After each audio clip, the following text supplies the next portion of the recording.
하나님 말씀은 출애굽기 20장 15절 말씀입니다. 구약성경 113쪽에 있습니다. 한 목소리로 다 같이 읽습니다.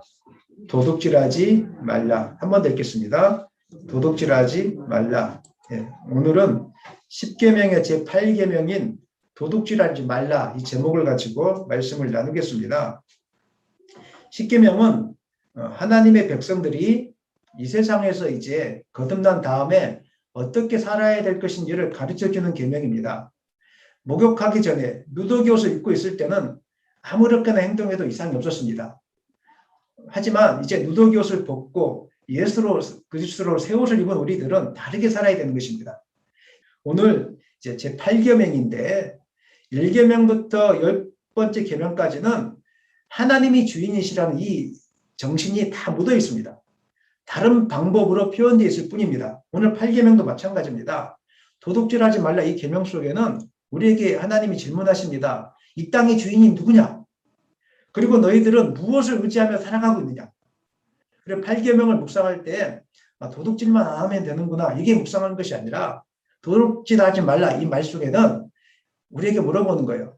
이 목사야, 너 이 땅의 주인을 누구로 삼고 있느냐? 그렇다면 너는 하나님을 주인으로 삼고 있다면 너는 어떻게 살아야 되는 백성이냐? 이것을 보라고 오늘 8계명을 우리에게 주시는 것입니다. 이 세상에 살면서 하나님을 바라보지 못하게 만들고 인간의 욕망을 따라 살아가게 하는 강력한 도구가 있습니다. 그 도구가 있다면 그것은 아마 돈일 것입니다. 돈 때문에 살인이 나고 돈 때문에 싸움이 나고 돈 때문에 한 인격이 모독을 당하고 돈 때문에 배신하고 돈 때문에 모든 관계가 무너지는 것을 우리는 계속적으로 보고 있습니다. 어제 오늘의 일이 아니라는 것입니다. 하나님을 섬길 때도 마찬가지입니다. 왜 우리가 하나님을 제대로 섬기지 못하고 있는가? 나는 왜 온전한 예배를 드리지 못하는가? 나는 왜 온전한 물질을 드리지 못하는가? 그 중심에 돈이 있다는 것을 여러분은 분명하게 보게 될 것입니다. 돈을 어떻게 생각하느냐에 따라서 여러분의 삶의 태도, 하나님을 향한 믿음의 태도가 분명하게 달라지게 되는 것입니다. 그런데 이 세상은 오래전부터 하나님보다 돈이 신이 되어가는 그런 세상 가운데 살고 있습니다. 사람들은 많은 돈을 벌기 위해서라면 명예도, 윤리도, 정의도, 공의도 다 버리는 시대 가운데 살고 있습니다. 우리가 신뢰할 만한 분들, 정치인들, 종교인들, 선생님, 교수님 이런 믿을 만한 분들이 돈 앞에 무릎을 꿇고 무정직하게 하는 모습들을 볼 때 우리가 얼마나 마음이 괴롭고 아픕니까? 돈을 위해서라면 명예도 필요 없고 윤리도 필요 없고 정의도 필요 없고 그냥 돈을 위해서라면 다 버리는 시대가 지금 되어가고 있다는 것입니다. 아이들에게 용돈을 주고 나서 11조를 하라고 하면 주저하고 망설입니다. 왜 이 많은 돈을 하나님께 바쳐야 되는지. 이미 어릴 적부터 부모님 밑에서 또 유치원에서 학교에서 돈이 신이라고 은연중에 가르침 받고 있기 때문에 돈이 내 곁을 떠나면 나는 죽는다. 이 고백이 마음속에 남아있는 거예요. 그러니까 아이들조차도 10,000원 주고 1,000원을 헌금하라고 하면 못하는 겁니다. 10,000원 주고 1,000원 헌금하면 나중에 부모님이 이뻐서 2,000원 더 줄 텐데 이것을 모르고 못하는 거예요. 돈이 신이 되어버린 세상에서 사람의 가치는 그 한 사람의 인격이 아니라 소유물의 정도에 달려 있습니다. 이 사람이 훌륭한 사람인가 훌륭하지 않는 분인가는 얼마나 좋은 아파트에 살고 있는가 이것을 가지고 평가하고 얼마나 비싼 자동차를 가지고 타고 있는가 이것을 가지고 그래서 대부분의 아이들의 소원이 뭐냐고 물어보면 부자가 되는 것이라고 이야기합니다. 저는 아이들이 소원이 무엇이냐고 물어볼 때 저의 소원은 가난한 나라 아이들을 돕고 억울하게 피해보는 사람들을 구제하고 복음을 들고 전 세계로 나가는 것입니다. 이 고백이 우리 자녀들에게 나오기를 저는 계속적으로 기도하고 있습니다. 도와줄 겁니다. 그렇게 한다면. 그런데 우리 아이들이 하는 고백은 저한테 물어봅니다. 아빠, 어떻게 하면 부자가 될 수 있어요? 왜 그렇게 되어버렸습니까? 저는 아이들에게 부자가 되라고 가르친 적이 한 번도 없거든요. 저는 똑같습니다. 지금도. 제 삶의 비전도 똑같고 할 수 있는 대로 선교사님을 돕는 거고 가난한 교회를 돕는 거고 복음을 들고 나가는 것인데 언제부터인가 우리 아이들이 어떻게 하면 부자가 되는 거냐고 될 수 있느냐고 좋은 직장에 갈 수 있느냐고 계속 물어봅니다. 누가 그렇게 심어놨습니까? 학교 친구들이, 학교 선생님들이. 주변에 많은 사람들이 돈이 없으면 죽는다고 이렇게 가르쳐놨고 돈이 신이라고 예쁜 모습으로 예쁜 단어를 포장했을 뿐이지 돈은 신이야 이 이야기를 우리는 끊임없이 가르치고 있는 것입니다. 부자가 되는 것이 나쁜 꿈은 아닐 것입니다. 그러나 삶의 목적이 부자가 되는 것은 조금 문제가 있는 것입니다. 돈을 위해서는 양심도 정의도 없고 들키지만 않으면 무엇이든지 해도 된다는 그런 세상 속에 우리가 지금 살고 있다는 것입니다. 온 국민을 화나게 하는 것이 바로 이제 유전무죄, 무전유죄가 아닐까 생각해 봅니다. 우리나라 고위공직자에 계신 분들, 국회의원, 사법부, 검찰의 정의가 돈 때문에 그냥 무너져가는 것을 지금도 보고 있습니다. 국회의원 자녀면 구속되지 않습니다. 검찰의 아들, 딸이면 구속된 적이 한 번도 없습니다. 다 풀려납니다. 그러나 가난한 집 자녀들은 조금만 범죄를 저질러도 아니 조금만 연관이 되어줘도 지금 감옥에 구치소에 몇 개월째 있는 분이 있어요. 그것도 화가 나지만 더 화가 나는 것은 생활 속에서 상품을 파시는 분들이 과장 광고를 통해서 허위 광고를 통해서 우리를 속일 때 쇼핑몰 이런 거 제가 여기서 이야기해도 되는지 모르겠지만 구체적으로 이야기하지 않겠습니다. 제가 쇼핑몰에서 광고한 것 중에 제대로 된 제품을 구해본 적이 한 번도 없습니다. 오랫동안 쇼핑몰을 가지고 이렇게 구매해 본 적이 없지만 음식을 한두 가지 시켜보면 다 냄새나고 방부제 들어있고 이상한 것들만 제가 잘못 골라서 그런지 모르겠지만 그 다음부터는 아내에게 하지 말라고 죄송합니다. 혹시 이 설교를 듣고 있는 분들 중에 쇼핑몰 사업을 하고 있는 분이 계시다면 참 죄송한 일이지만 제가 적어도 구매한 제품들 중에서는 형편이 없어서 그 다음부터는 아예 그냥 쳐다도 보지 않고 있습니다. 이 땅이 어떻게 하면 부자가 될 수 있는가? 사람을 속이면 부자가 될 수 있다고 이야기합니다. 정직하게 음식을 팔면 다 실패한다고 이렇게 이야기합니다. 돈 앞에서 하나님을 믿는 믿음도 정직도 공의도 연약한 자를 불쌍히 여기는 마음도 없고 사람을 소중히 여기는 마음도 없고 사람들이 먹고 죽든지 말든지 나만 돈 벌면 된다는 이 의식이 우리 사회에 너무 팽배해 있다는 것입니다. 8번째 계명을 통해서 이 땅의 주인은 누구냐? 어떻게 사는 것이 하나님 믿는 백성의 삶이냐 이렇게 물어보고 있고 8번째 계명을 대하기 전에 우리는 분명히 고백해야 될 것입니다. 사람은 떡으로 사는 것이 아니라 하나님의 말씀, 하나님을 주인으로 모시는 믿음으로 사는 것입니다. 믿으십니까? 아멘. 이 고백이 분명하게 정의된 상태에서 오늘 이 말씀을 들어야 실족하지 않습니다. 그렇지 않고 이 말씀을 들으면 또 율법의 말씀이 나를 짓누르게 되고 또 나를 힘들게 하는 거구나. 또 목사님이 나를 마음에 안 들어서 하는 말이구나. 이렇게 다가올 수 있기 때문에 그게 아니라 오늘 이 말씀은 여러분을 살리려고 주는 말씀이고 진짜 주인이 누구냐고 묻는 말씀이기 때문에 첫 번째 고백, 사람이 떡으로 사는 것이 아니라 하나님을 주인으로 모시고 사는 것이라는 이 고백이 분명하게 고백되어지기를 다시 한번 예수님의 이름으로 축원합니다. 그렇다면 도둑질이 무엇입니까? 일반적으로 도둑질이라고 하는 것은 은밀하게 혹은 공공연하게 다른 사람의 재산을 이렇게 빼앗는 걸 도둑질이라고 이야기합니다. 하지만 성경에서는 도둑질이라는 단어를 그 의미를 조금 더 넓게 적용하고 있는 것을 볼 수 있는데 성경은 남의 소유나 물건을 빌리고 갚지 않는 것 이걸 도둑질이라고 이야기합니다. 사업주가 노동력을 착취하는 것, 그 다음에 돈을 가지고 고리 대금업을 하는 것, 그 다음에 돈 맡은 자가 장부를 조작해서 횡령하는 것, 그 다음에 공적인 것을 개인적으로 사용하는 것, 또 하나님이 받아야 될 영광을 사람이 취하는 것, 심지어는 게으름이나 돈을 낭비하는 것 같이 시간이나 돈을 낭비하는 것조차도 도둑질하는 것이라고 이야기합니다. 왜 그게 도둑질하는 겁니까? 이 땅의 주인은 하나님이시고 이 땅의 모든 만물은 하나님의 것인데 그것을 함부로 취급했기 때문에 함부로 낭비했기 때문에 도둑질을 하는 것입니다. 시간의 도둑질, 재물의 도둑질, 인격의 도둑질을 지금 하고 있다는 것입니다.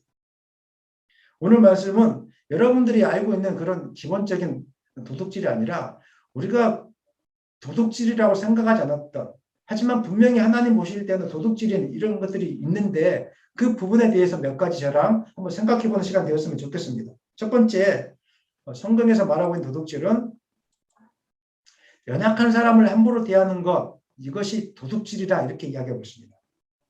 신명기 24장 7절 말씀 읽겠습니다.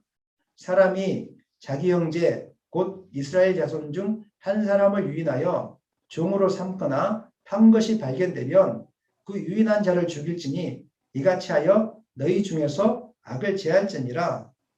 모세가 살았던 당시만 해도 사람을 노예로 파는 것은 사회 전체의 관습으로 이렇게 되어 있었습니다. 그런 때였습니다. 동족들 가운데 노예가 된 사람도 있었고 이방인들 가운데 노예가 된 사람도 있었는데 이스라엘 동족들 가운데 노예가 된 사람들은 가난해서 돈을 꾸어갔는데 갚지 못한 사람들, 물건을 도둑질했는데 변상하지 못한 사람들은 노예로 들어가서 생활하게 되어 있었습니다. 몸으로 때웠다는 것입니다. 노예로 일할 때 그런데 함부로 이렇게 일을 부리지 못하겠습니다. 그다음에 안식년이 돌아오거나 희년이 돌아오면 자유인이 되어서 집으로 돌려보내겠습니다. 돌아갈 때 빈손으로 돌려보내지 않았고 풍성하게 음식물을 주어서 이렇게 보내게 했던 것입니다. 이방인이 노예가 될 때는 마찬가지였습니다. 전쟁에 포로로 있을 때 잡혀왔을 때 노예가 되었는데 이 이방인의 노예일지라도 그 노예를 함부로 취급하지 못하게 법으로 다 규정이 났습니다. 먹을 것을 풍성하게 주고 시간을 이렇게 함부로 그 사람의 자유를 얽매이지 못하게 함부로 취급하지 못하게 하는 것이 바로 하나님이 주신 명령이었습니다. 왜? 이 땅의 모든 사람들은 하나님이 만드신 고귀한 창조물이기 때문에. 여러분 믿으십니까? 하나님이 주인이기 때문에 하나님의 것이기 때문에 하나님의 것들을 너희가 함부로 하지 말라는 것입니다. 출애굽기 20장 2절 말씀에서는 이렇게 기록되어 있는데 다 같이 읽겠습니다. 나는 너를 애굽 땅 종되었던 집에서 인도하여 낸 내 하나님 여호와니라. 노예를 함부로 취급하는 것은 애굽에서 종되었다가 자유인이 된 새로운 사람이 된 이스라엘 백성들에게는 합당하지 않기 때문에 하나님이 말씀하신 겁니다. 이 말씀이 무슨 말씀입니까? 십계명 처음 부분에 나오는 선언하는 말씀입니다. 십계명을 대할 때마다 너는 애굽 땅에서 원래 종이었단다. 너는 예수님을 믿기 전에 너는 애굽 땅 사단의 종이었고 이 세상에서 함부로 취급받는 존재였고 사람을 함부로 하는 존재였어. 하지만 너는 달라졌어. 하나님의 은혜로 애굽의 종이 아니라 바로의 종이 아니라 하나님의 거룩한 백성이 되었어. 하나님의 은혜를 입은 백성이 되었기 때문에 너가 하나님께로 은혜를 입은 만큼 다른 사람들에게도 은혜를 나눠주는 사람이 돼야 돼. 십계명을 대할 때마다 이 선언문을 가슴속에 새기고 대해야 되는 것입니다. 나를 힘들게 하는 율법이야 이렇게 아니라 그렇지 나는 하나님의 은혜로 새 사람이 되었으니까 당연히 이렇게 살아야지. 내가 공짜로 새 생명을 얻었는데 사람들을 함부로 취급하면 안 되지. 이런 생각을 가지고 말씀을 대해야 된다는 것입니다. 오늘날에도 여전히 인신매매가 전 세계적으로 많이 존재하고 있습니다. 우리나라에도 보이지 않게 이런 인신매매들이 지금도 존재하고 있습니다. 복음이 들어가서 우리는 더 이상 이런 일들이 일어나지 않도록 우리가 기도해야 될 것입니다. 뿐만 아니라 가까이 있는 사람의 자유를 억압하거나 괴롭히는 일이 없는지를 한번 돌아보셔야 됩니다. 아내가 남편을 억압해서는 안 됩니다. 남편의 시간을 아내가 다 뺏어서도 안 되고 또 아내의 시간을 남편가 다 뺏어서도 안 됩니다. 여러분들이 적절하게 여러분들이 해야 될 일을 바라보면서 서로 도와주는 관계로 가야지 누구한테 다 책임을 몰아주는 이런 관계로 가는 것은 첫 번째 계명을 어기는 것입니다. 8번째 계명을 어기는 것입니다. 그 사람의 인생을 도둑질하는 것이기 때문에 그런 것입니다. 힘을 가진 자가 힘없는 자를 무시해서도 안 되는 것입니다. 부모가 자녀를 억압하는 것도 도둑질하는 것입니다. 믿음이 있다고 하는 사람들이 믿음이 없는 사람들을 무시해서도 안 되는 것입니다. 왜냐하면 우리 또한 애굽에서 종되었다가 자유인이 되었기 때문에 그런 것입니다. 여러분 절대로 사람들의 인격을 무시하거나 억압하거나 이런 일을 하지 않았으면 좋겠습니다. 가정에서 서로 화목하고 사랑했으면 좋겠습니다. 왜냐하면 이것은 이렇게 하지 않는 것은 한 사람의 자유를 훔치는 도둑질이 되기 때문에 그런 것입니다. 두 번째로 도둑질은 무엇인가? 한번 크게 읽어보겠습니다. 사람의 마음을 훔치는 것. 사람의 마음을 훔치는 것이 성경은 도둑질이다 이렇게 이야기하고 있습니다. 하나님의 백성들이 이 땅에 사는 목적은 분명합니다.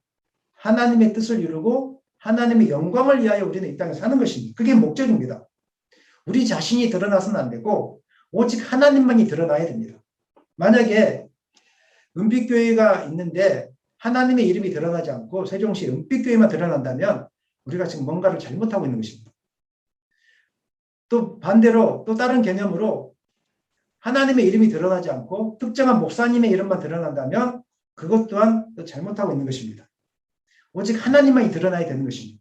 그런데 간혹 가다가 사람의 마음을 훔쳐서 자기 자신의 어떤 이익의 수단으로 삼거나 아니면 하나님보다 자기 자신이 높아지는 경향들이 있는데 이것을 바로 성경은 도둑질이다 이렇게 얘기합니다.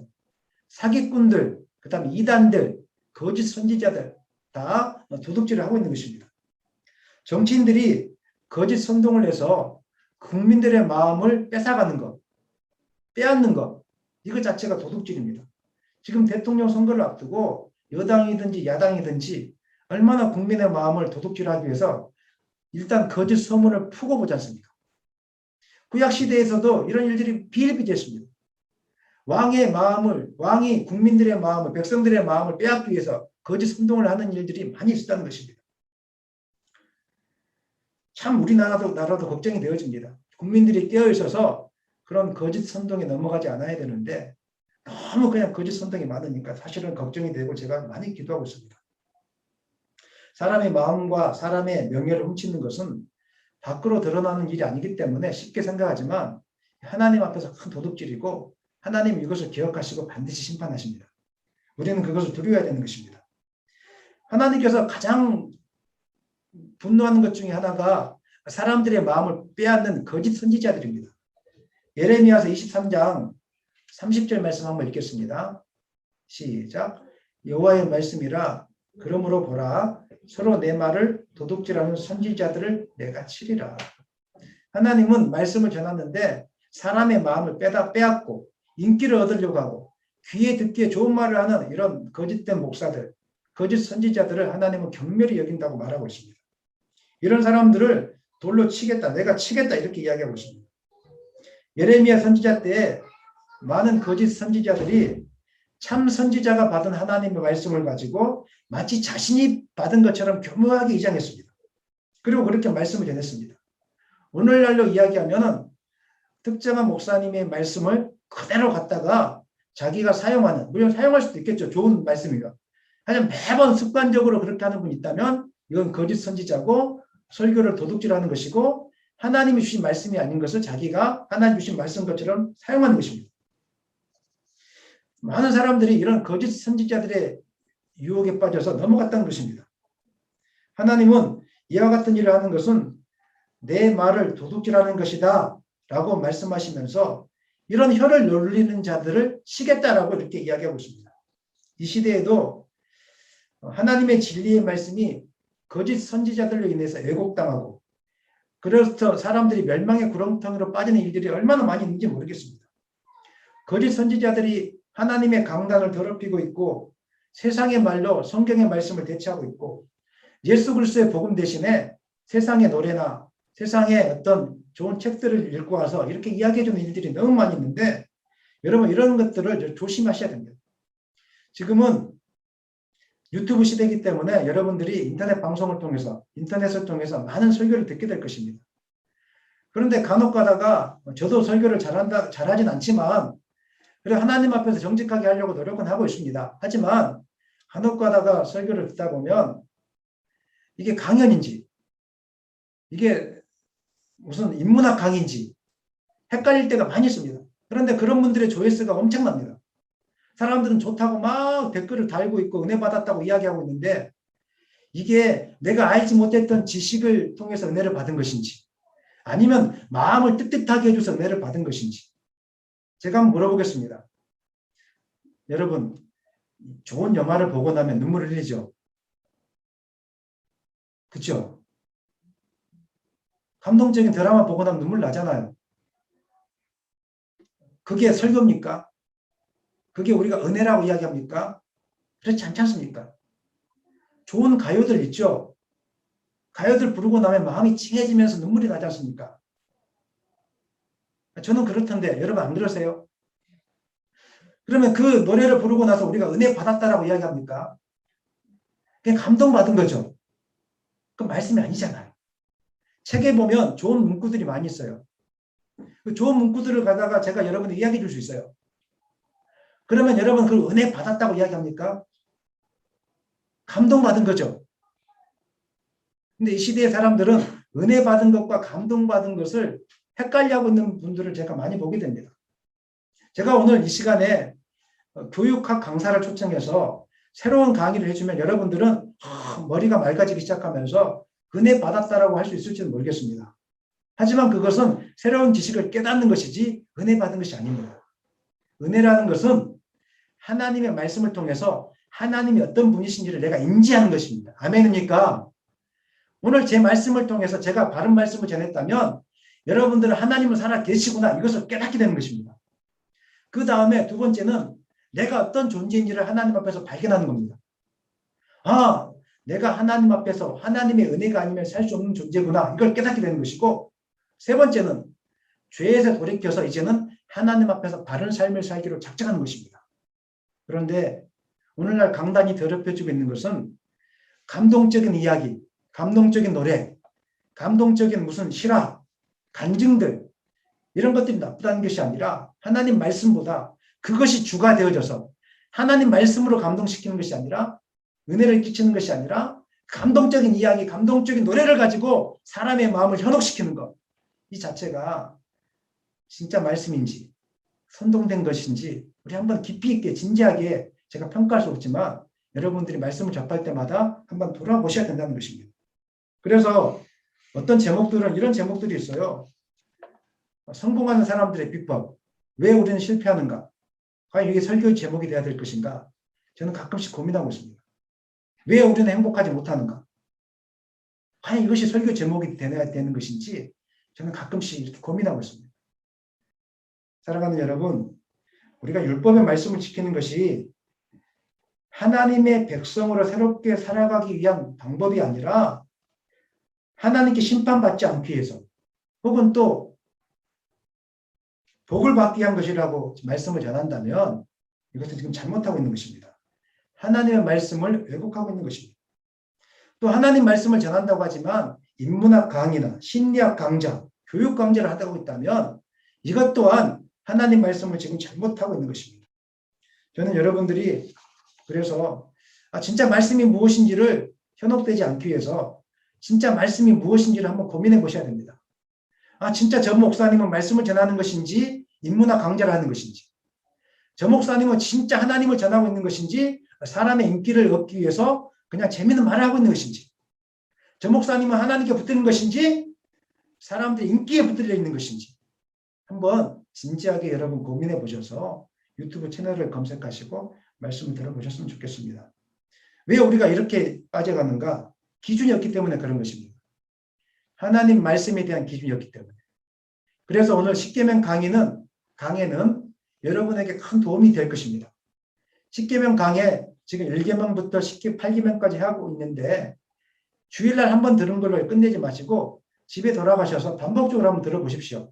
제가 완벽하게 잘했다라고 할 수 없습니다. 제가 부족하기 때문에 시중에 책이 많이 나와 있습니다. 유명한 교수님 또 강해를 잘하시는 목사님 책들이 많이 나와 있기 때문에 적어도 집에 한두 권 정도는 그걸 꽂아 놓으시고 짧은 시간에 저는 다 할 수 없습니다.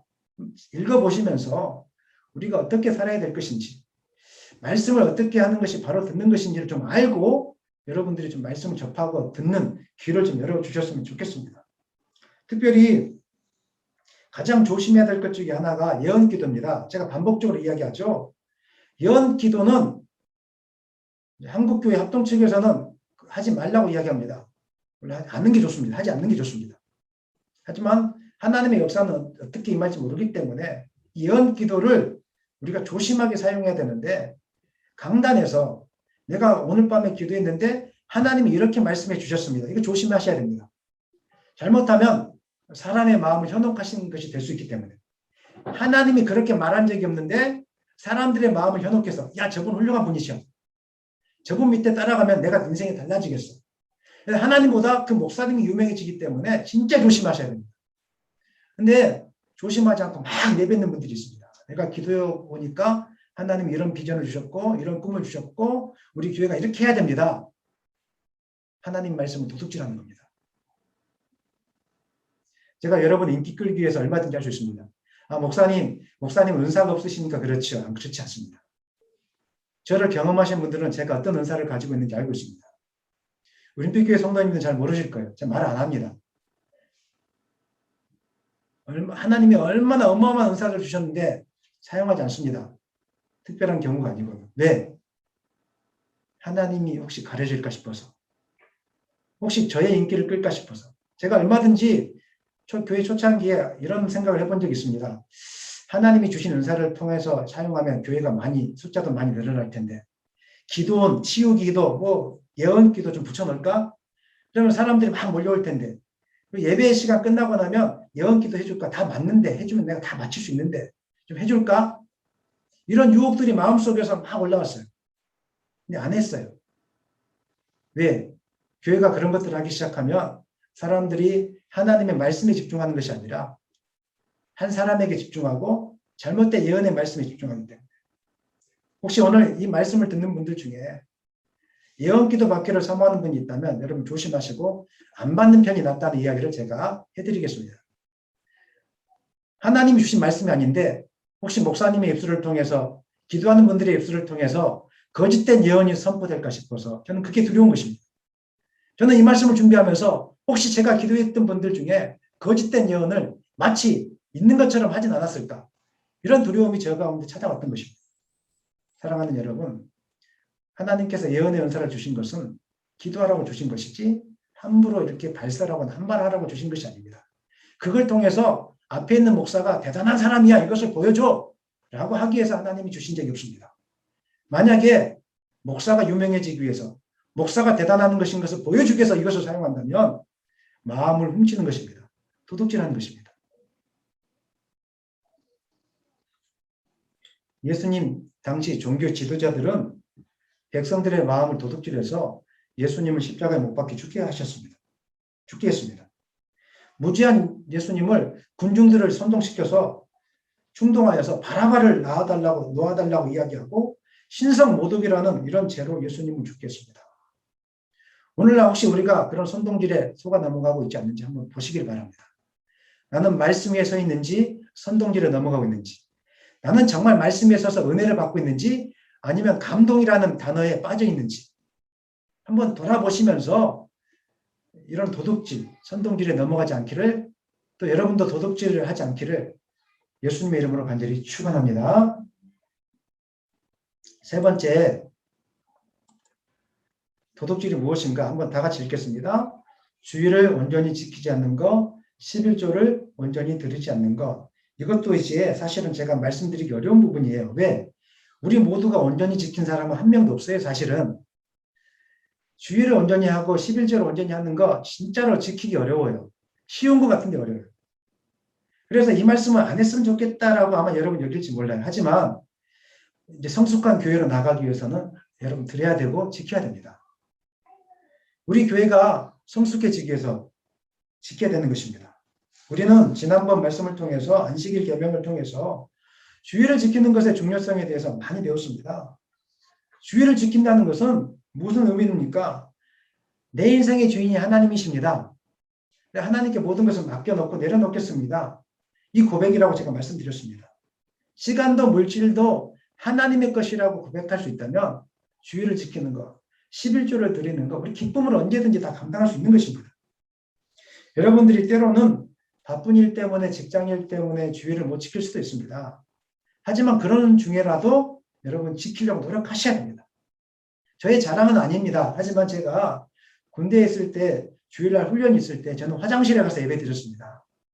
호주머니에 성경책을 가지고 성경책을 펴놓고 화장실에 가서 화장실 다녀오겠습니다. 이렇게 이야기하면서 한 번도 예배를 빠지지 않고 수요 예배, 주일 예배 매일 맞아가면서 예배를 빠지지 않고 화장실에서 저는 예배를 드렸던 기억이 있습니다.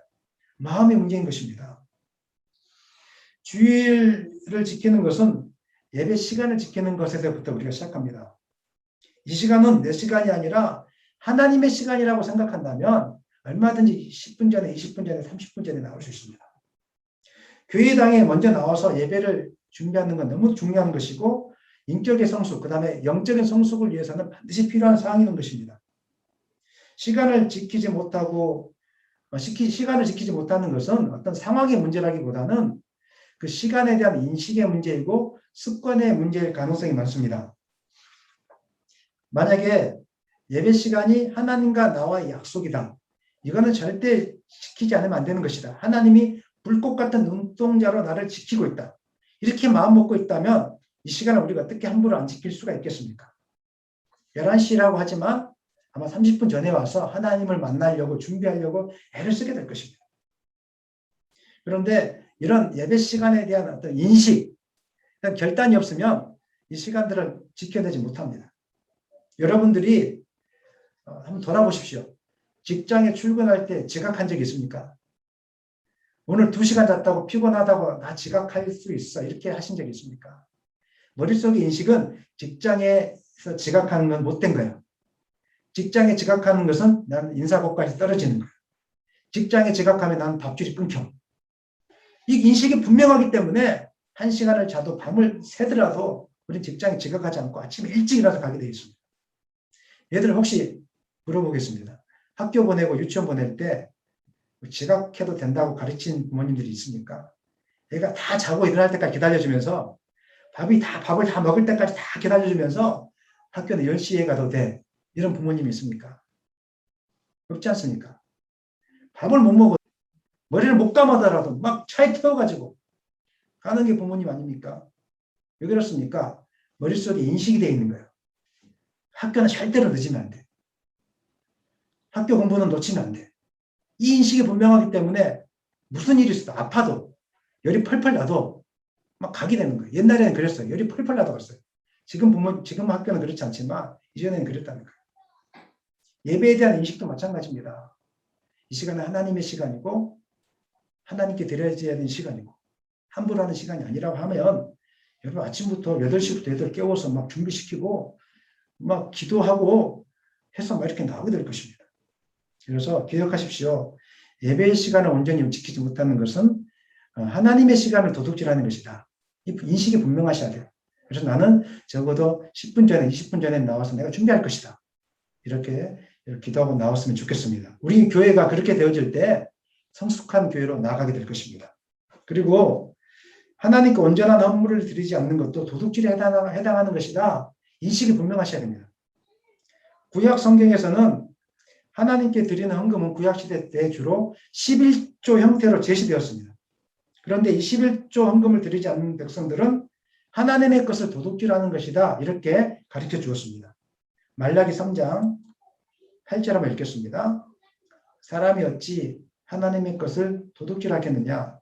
그러나 너희는 나의 것을 도둑질하고도 말하기를 우리가 어떻게 주의 것을 도둑질하였나이까 하는도다. 이는 곧 11조와 봉헌물이라. 요즘 시대에 11조는 해야 되는가 이런 설교를 하시는 분들이 있어요.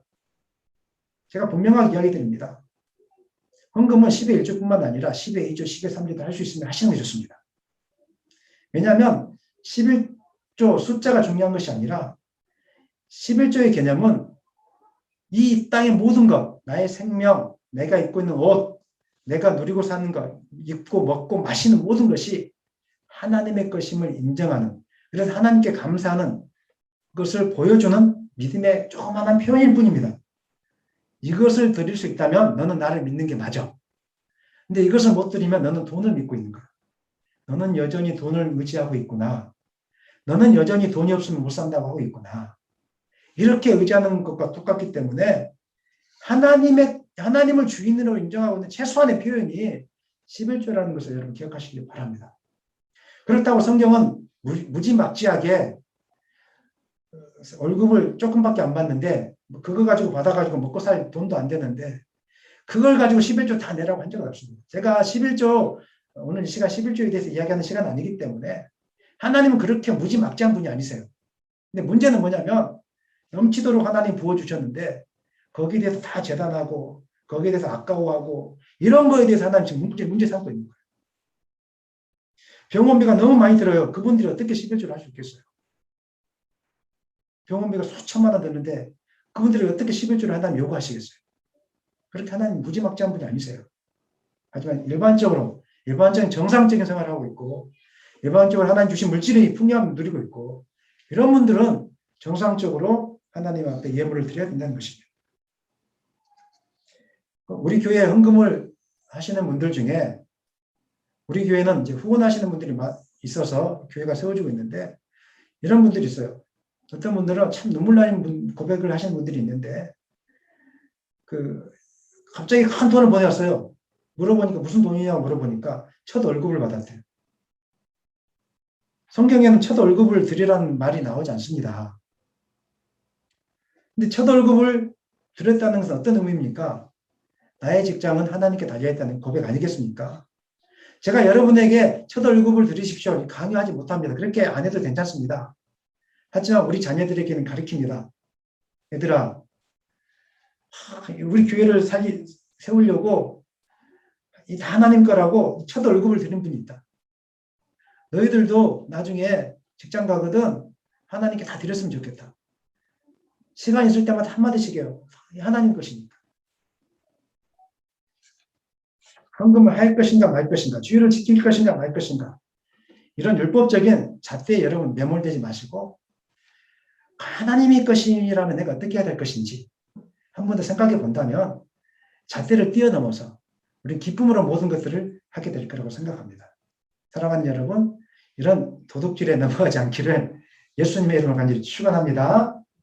마지막으로 무엇이 도둑질인가 한번 크게 읽겠습니다. 가난한 자를 돌보지 않는 것, 이게 또 도둑질입니다.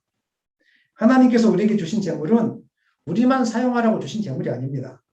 하나님의 뜻과 목적에 합당하게 사용하라고 하나님 우리에게 위탁해 주신 거예요.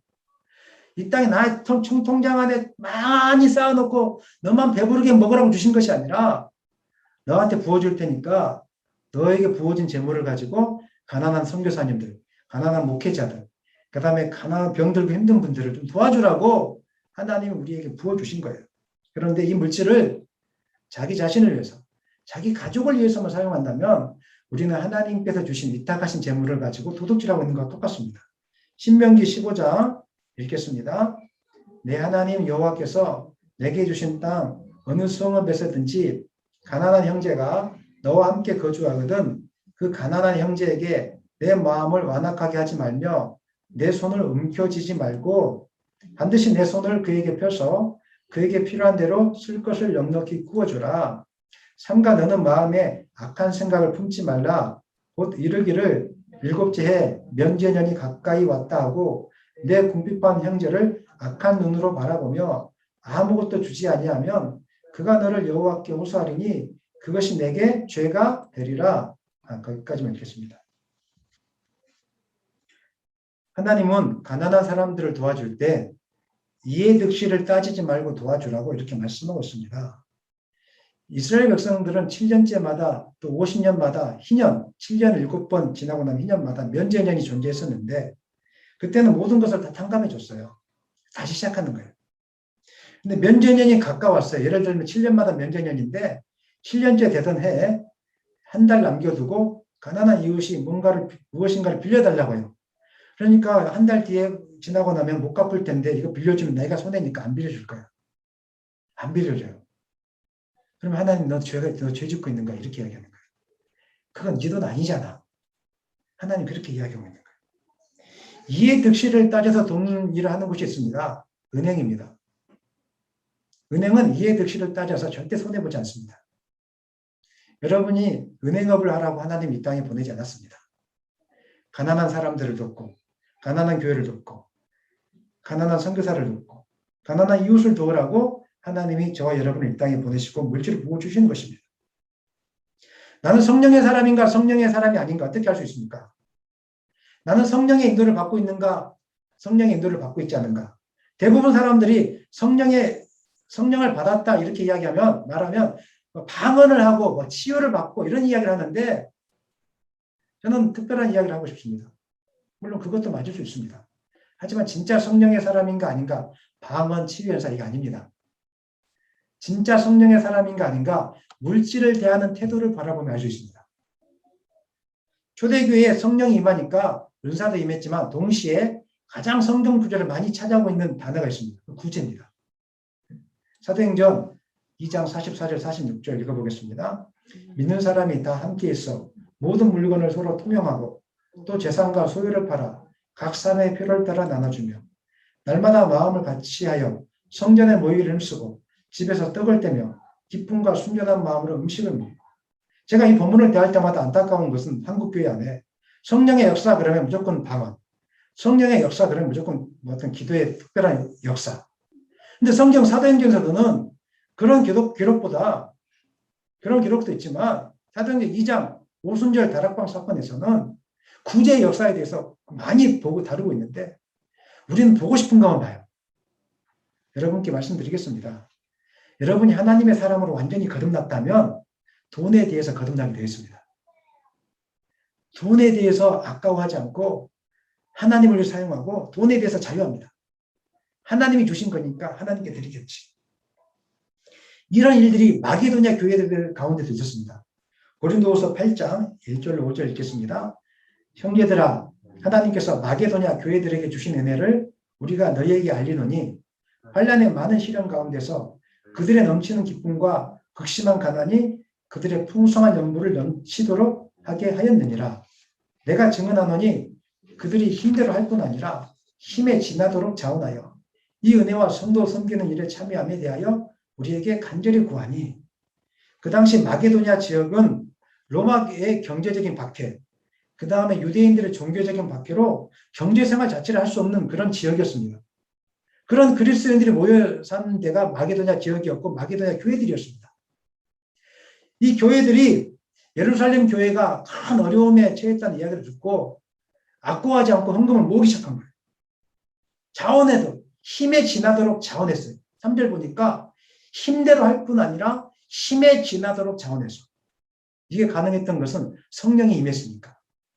이 땅의 모든 재물은 우리의 것이 아니라 하나님의 것이니까 아픔 당한 이웃들에게, 교회들에게 돌려드리는 것이 하나님의 뜻을 위해서 이 재물을 사용하는 것이라는 분명한 확신, 성령의 역사심, 이 확고하게 붙들렸기 때문에 이런 일들이 가능했던 것입니다.